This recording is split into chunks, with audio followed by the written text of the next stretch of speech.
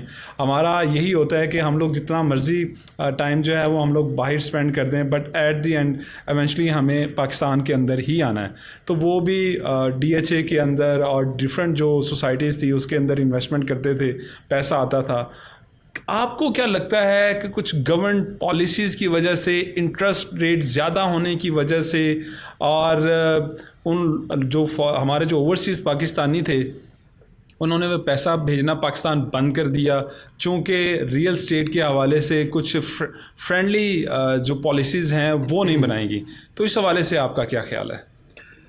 استاد بالکل آپ نے جس طرح خود ہی بتایا کہ ہمارے فارنر جو تھے ہمارے جو اوورسیز پاکستانیز ہیں, پہلے تو وہ بہت انٹرسٹڈ ہوتے تھے اور بہت پیسہ بھیجا جو انہوں نے ڈیورنگ عمران خان انہوں نے ایک وہ بنایا ہوا تھا, وہ جو بینک کے تھرو پیسے آ رہے تھے اور اس کی وجہ سے ملک کو بہت فائدہ ہوا.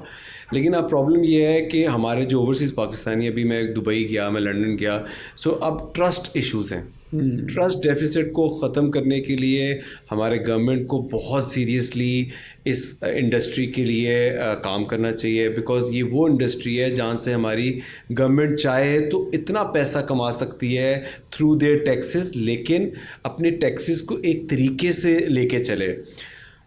Government policies is the worst situation. ہمارے جو FBR ہے, ٹھیک ہے, ہمارا جو FBR ہے وہ ایسی policies without taking any real estate stack holders کو آن بورڈ نہیں لیتے ہیں. مطلب میری انڈسٹری ہے, آپ ہمارے جتنے بھی سینئر لوگ ہیں, ہمارے جو پالیسی میکنگ کے لوگ ہیں, آپ ان کو آن بورڈ تو لیں کہ وہ کس طرح کر رہے ہیں, وہ کیا ہے, کیا چیزیں ہیں جو ان کو ہے. سو وہ بند کمرے میں بیٹھ کے اپنی طرف سے DC ویلیو بھی بڑھا دیتے ہیں. 3 قسم کی DC ویلیو, یہ ویلیو, وہ 3-4 قسموں کی تو ہماری یہ ویلیوز ہیں. سو آپ سوچیں کہ جہاں پہ اس طرح کی پرابلمز ہوں گی تو وہاں پہ اوورسیز پاکستانی کا ایک ٹرسٹ ڈیفیسٹ ہے. اس چیز کو اگر ابھی بھی میں آپ کو بتا رہا ہوں کسی بھی شکل میں ایمنسٹی کے تھرو یا کسی پالیسیز کے تھرو اگر ابھی بھی ہم کام کریں, تو اگر ایک ایجنڈا بنا لیا جائے اور اوورسیز پاکستانیز کو کوئی ٹیکس کی ریلیٹڈ کوئی ریلیف دیا جائے تو وہ ابھی بھی پیسہ بیچنے کو تیار ہیں. ارشد بھائی, واٹ ڈو یو تھنک کہ دیکھیں ہمارے ہاں تو لوگوں کا المیہ یہ ہے, آپ ہی کی بات, کہ لوگ بند کمرے کے اندر بیٹھ کے راتوں رات جو ہیں وہ ڈیسیز ویلیو بڑھا دیتے ہیں, FBR کی ویلیو بڑھا دیتے ہیں. ٹیکسز جہاں پر 1% ہوتا ہے وہاں پر اس کو 2-3% کرنے میں بھی ان لوگوں آر محسوس نہیں کرتے, اور نہ وہ لوگوں کو آن بورڈ لیتے ہیں, نہ ان کی سجیشنز لیتے ہیں. اچھا, یہ FBR ویلیوز اور ٹیکسز کے اوپر تو ان لوگوں کا رجحان ہے, لیکن کوئی بھی ریگولیٹری اتھارٹی پاکستان کے اندر نہیں بنائے گی. ہمارا پڑوسی ملک ہے انڈیا, آپ دیکھیں کہ ود ان نو ٹائم انہوں نے ایک پالیسی بنائی, ایک ریگولیٹری اتھارٹی بنائی جس نے اس پالیسی کو امپلیمنٹ کیا, اور آج آپ دیکھیں کہ وہ ایک دنیا کو میچ کر رہے ہیں اور اپنی ریئل اسٹیٹ کو بالکل اسکائی از دا لمٹ وہاں تک ان لوگوں نے پہنچا دی ہے. بالکل شہزاد, آپ کا بڑا اچھا یہ جو پوائنٹ آف ویو ہے بالکل ایسے ہی ہے. پہلے اگر ہم گورنمنٹ کی بات کریں تو گورنمنٹ کی ناقص پرابلمس کی اور ناقص پالیسیز کی وجہ سے آج ہم یہاں کھڑے ہوئے ہیں. جو ہمارا اسپیشلی جو FBR ادارہ ہے وہ پتہ نہیں وہ اپنے کمرے بند میں ہی وہ جو پالیسیز بنا لیتے ہیں. ان کو چاہیے کہ وہ ریئل اسٹیٹ سیکٹر کے لوگوں کو آن بورڈ کرے, اسٹیک ہولڈرز کو بورڈ کرے, بیکاز ہمارا ایوری ڈے اپنے کلائنٹس کے ساتھ بات چیت ہوتی ہے اور ہمیں ان کے ایشوز اور پرابلمس پتہ ہیں, اور نہ صرف ان کے پرابلمس بٹ ان کو ڈرانے والے آپ لیٹرز بھیج دیتے ہیں کہ اگر آپ نے ایسے نہ کیا تو آپ کو ایسے کر دیں گے. تو ان کا جو ٹرسٹ ہے وہ بالکل ہی ختم ہو جاتا ہے اور پھر پیسے لے کے آپ ان کے مسئلے حل کر دیتے ہیں. تو یہ چیز کو تو ہمارے جو ہائی گورنمنٹ آفیشلز ہیں اگر وہ یہ چیز سن رہے ہیں تو ان کو چاہیے کہ اس کو امپوز کریں, کیونکہ آپ کا ریئل اسٹیٹ سیکٹر آپ کا وہ سیکٹر ہے کہ آپ اگر کچھ لوگوں کو یہاں پہ اچھی پالیسیز کے ساتھ بنا دیں تو آپ اتنا پیسہ تھرو ٹیکسز بنا سکتے ہیں کہ وہ ان کی بھی سوچ ہے. یہ جو ڈی سی ویلیوز ہے اور یہ جو ساری ویلیوز ہے صرف یہ ہے کہ وہ چور بازاری ہے. اگر اس کو صحیح طریقے سے کر لیں تو بہت بہتری آ سکتی ہے. ریگولیٹری باڈی کی بات کی آپ نے, دنیا میں جو ترقی کرتا ہے اس کو یہ ریگولیٹری باڈی لانی پڑتی ہے. ریرا ایک ایسا انسٹیٹیوٹ ہے جو دنیا میں کام کر رہا ہے. اس کو اس میں تھوڑی سی پرابلم ہمارے ریئل اسٹیٹ کے لوگوں کو بھی ہے جو کہ اس چیز کو فائٹ نہیں کرتے ہیں, جو کہ اس کو لے کے آگے نہیں چلتے ہیں. دیکھیں گورنمنٹ تو بیٹھی ہوئی ہے, وہ سوئے میں ہے. ہمارے لوگوں کو انڈیویجولی, ہمیں بھی, مجھے بھی, آپ کو بھی, اور یہ جتنے ہمارے الیکشن لڑ رہے ہیں صرف الیکشنوں تک کا کام ہے. بس الیکشن میں الیکٹ کر کے تو کچھ آگے کام نہیں کرتے. آئی ایم سوری بٹ یہ کیونکہ فیور چل رہا ہے آج کل الیکشنوں کا. سو میں یہ چاہتا ہوں کہ ہمارے جو لوگ اس چیز کو دیکھ رہے ہیں وہ اپنی سطح تک تو کوشش کریں کہ کمیونٹی کی بہتر ہو, کیونکہ ہم نے تو یہی کام کرنا ہے, اسی میں رہنا ہے, تو ہمیں اس کی بہتری لانا اپنے لیے بھی ضروری ہے اور ہماری جو ینگ لوگ آ رہے ہیں ان کے لیے بھی بہت سخت ضروری ہے. دوسری چیز جو آپ نے پرسپیکٹیو انڈیا کی بات کی, تو آپ انڈیا کا بہت اچھی بات ہے کہ آپ نے ان کو اسٹڈی کی ہے اور آپ کو پتہ ہے کہ یہ انڈیا میں یہ جو ریرا یا جو ریگولیٹری باڈی ان کی بھی پرانی نہیں ہے. یہ جو کرونا ہے ایگزیکٹلی یہ 2019-20 میں انہوں نے اپنی ریئل اسٹیٹ کو تھرلی چینج کیا. کیوں کیا کہ جب ریئل اسٹیٹ, جب کرونا آیا تو آپ نکل کے جا کے پراپرٹی نہیں دیکھ سکتے تھے. تو کیونکہ education is a very vital role جو ہر جگہ پلے کرتا ہے. مجھے لگتا ہے کہ وہ ہم سے بہت آگے ہیں. سو وہ ان کی ایجوکیشن, اور انہوں نے اپنی ایسے سسٹمز کرونا کے وقت میں لے کے آئے جو کہ انہوں نے اب گیم اٹھا دی ہے. سو وہ اس کے اندر انہوں نے ریگولیٹری باڈی بنائی. اس کے اندر انہوں نے کرونا میں ایسے وی آر, مطلب آپ گھر بیٹھ کے بھی اپنے وی آر کے تھرو اس پراپرٹی کو دیکھ سکتے ہیں. ان کی آئی ٹی جو ہے انہوں نے ایک نیا پروگرام لے کے آیا جس کا نام تھا پراپ ٹیک, وچ از پراپرٹی اور ٹیکنالوجی کا ملاپ. رائٹ. سو میرا خیال ہے کہ ایک تو بالکل گورنمنٹ سطح پہ بھی ہم نکمے ہیں, اور پھر ہماری ریئل اسٹیٹ میں بھی ایسے ویژنری لوگوں کی بہت سخت ضرورت ہے جن کو آگے اپنے اس پرپوزل کو لے کے چلنا ہے, اور جن کو نئی ٹیکنالوجی اور ریئل اسٹیٹ کا جو انٹرنیشنل سٹینڈرڈز کے اوپر دنیا میں ریئل اسٹیٹ اتنا آگے جا رہا ہے اس ٹیکنالوجی کی وقت پہ. آپ کا جو ایک نیا AI ہے اس نے آپ کا سب کچھ چینج کر دینا ہے. آپ کا جو بلاک چین ہے, یہ بلاک چین ایک ایسی ٹرانزیکشن ہے جو کہ ریئل اسٹیٹ میں دنیا میں ہو رہی ہے. ہمارے یہاں پہ آپ بلاک چین کی بات کریں کسی کو پتہ بھی نہیں ہوگا بلاک چین ہے کیا. So yes, we need people with education, we need people جنہوں نے انٹرنیشنل اسٹینڈرڈس کو اسٹڈی کیا ہوا ہے, وی نیڈ پیپل جن کی سنوائی ہو اور جن کو لوگ سنیں, اور ہماری پھر کمنگ بیک ٹو ہمارے اس الیکشن فیور میں آپ کی نسبت سے میں اپنی پوری کمیونٹی کو کہتا ہوں کہ آپ نے اب فیصلہ کرنا ہے کہ آپ نے ان پرانے لوگوں کو لے کے آنا ہے جنہوں نے ہمارے لیے کچھ بھی نہیں کیا. آئی ایم سوری, میرے سب دوست ہیں, میرے سینئر ہیں, میرے بڑے رسپیکٹفل لوگ ہیں, لیکن انہوں نے ہماری انڈسٹری کے لیے کچھ بھی نہیں کیا. انہوں نے ہماری انڈسٹری کے لیے آئی تھنک کہ بگاڑا ہی ہے, اچھا کچھ نہیں کیا. سو اب فیصلہ ہے, اس پوڈ کاسٹ کے تھرو کہہ کے جا رہا ہوں کہ بھائی خدا کے لیے جاگ جاؤ. اتنا ینگ لوگ ہیں, میں نے ابھی سنا ہے, مجھے کل پتہ لگا ہے کہ 300-400-500 نیا اسٹیٹ ایجنٹ رجسٹرڈ ہوا ہے ود DHA. سو ان کو میسج ہے کہ یار خدا کے لیے جاگ جاؤ, اور ووٹ کرنے سے پہلے سوچنا کس کو دے رہے ہو, کیونکہ اگر تو تم خود بھی ریئل اسٹیٹ کے ساتھ آنیسٹ ہونا تو اس بندے کو دینا جو تمہیں لگتا ہے کہ وہ آپ کی انڈسٹری کو ایک نئے اسٹینڈرڈس پہ لے کے جا سکتا ہے. وہ ہمیں وہ ٹپکل والا DHA کا پریزیڈنٹ نہیں چاہیے جو صرف پریزیڈنٹ کیوں بنتا ہے کیونکہ ڈیولپر کہے گا یار اے 1000 ووٹ لے کے آیا, اگر یہ 1000 بندہ ہے تو اگر میں 1000 پلاٹ دیاں گا تو میرا 1000 پلاٹ وک جائے گا.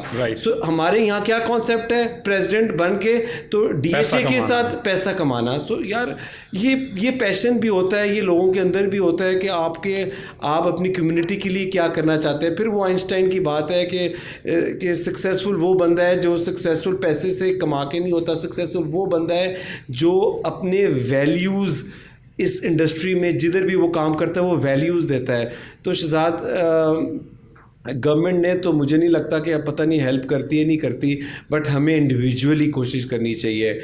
میں بھی کوشش کرتا رہتا ہوں, میں آپ کو جیسے بتایا میں ابھی اسلام آباد جا رہا ہوں, میرا تو نہ کوئی الیکشن ہے نہ میرا کوئی الیکٹڈ باڈی میں کوئی وہ ہے, لیکن میں اپنی سطح پہ اپنی انڈسٹری کے لیے پوائنٹ آف ویو دے کے آتا ہوں کہ یار اب میں آپ کو ایک چھوٹی سی جو میں نے ہر جگہ کوشش کر رہا ہوں اپنے اوورسیز پاکستانی کے لیے, میں ایک کوشش کر رہا ہوں. آپ کو پتہ ہی ہوگا ایک 236 آپ کا ایڈوانس ٹیکس جو ہے, ایڈوانس ٹیکس جو پاکستان میں بندہ لیتا ہے اس کو آپ وہ ٹیکس ایئر میں واپس لے لیتا ہے. تو میں گورنمنٹ کے پیچھے پڑا ہوا ہوں کہ خدا کے لیے اپنے اوورسیز پاکستانیز کو یہ ایڈوانس ٹیکس معاف کر دو. وہ تو ادھر رہتے ہی نہیں ہیں, ان کو جب آپ معاف کر دو گے تو جو یہاں رہتا ہے وہ تو واپس لے لیتا ہے, وہ تو واپس نہیں لے سکتے بیکاز وہ ٹیکس کی اس اندر ہی نہیں ہے. تو آپ اس کو اندر معاف کر دیں کہ آپ کہیں جی جو for overseas Pakistani there is no advance tax. وہ کتنے خوش ہوں گے کہ یار ہمارے پاکستان میں ہمارے لیے ایڈوانس ٹیکس, آپ کو تو ویسے بھی واپس لے لینا ہوتا ہے تو آپ ان کے لیے فری کر دیں. سو یہ بڑا ایک مزے کا پوائنٹ تھا جو اوورسیز پاکستان کے لیے میں کوشش کر رہا ہوں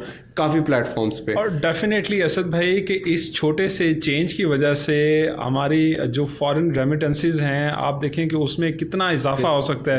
ڈیفینیٹلی کہ ہمارے یہاں تو جو لوگ ہیں وہ تو چھوٹی چھوٹی فیورز کو جو ہے وہ بہت زیادہ انجوائے کرتے ہیں, اور پیسہ تو ڈیفینیٹلی کہ وہ لوگ کما ہی رہے ہوتے ہیں. اور ایونچولی جیسے ہم نے پہلے بھی بات کی کہ ایٹ دی اینڈ آنا تو پاکستان میں ہی ہے, اور ڈیفینیٹلی کہ پاکستان میں جب انہوں نے آنا ہے تو ان کو رہائش کے لیے جگہ بھی چاہیے, انہوں نے اپنی انویسٹمنٹس بھی کی ہوتی ہیں اور جہاں سے وہ رینٹل انکمز جو ہیں وہ بھی جنریٹ کر رہے ہوتے ہیں. تو سم ہاؤ یہ چھوٹے سے چینج کی وجہ سے ایک تو پیسہ باہر سے پاکستان کے اندر بہت زیادہ موو ہوگا, اور دوسرا یہاں کے لوگوں کو جو ہے وہ بہت زیادہ فائدہ ہوگا, کیونکہ جیسے ہی پیسہ روٹیٹ ہوتا رہے گا تو ڈیفینیٹلی کہ پاکستان کے اندر جو ہے وہ خوشحالی آتی رہے گی. اسد بھائی ہم نے جو ڈی ایچ اے کی جو پالیٹکس تھی اس کے حوالے سے ہم نے بات کرنی تھی, لیکن اس سے پہلے ہی آپ نے اس کا جواب دے دیا. لیکن سم ہاؤ ابھی کرنٹ سینیریو کے اندر آپ ڈی ایچ اے کی پالیٹکس کو جو ہے وہ کیا دیکھ رہے ہیں؟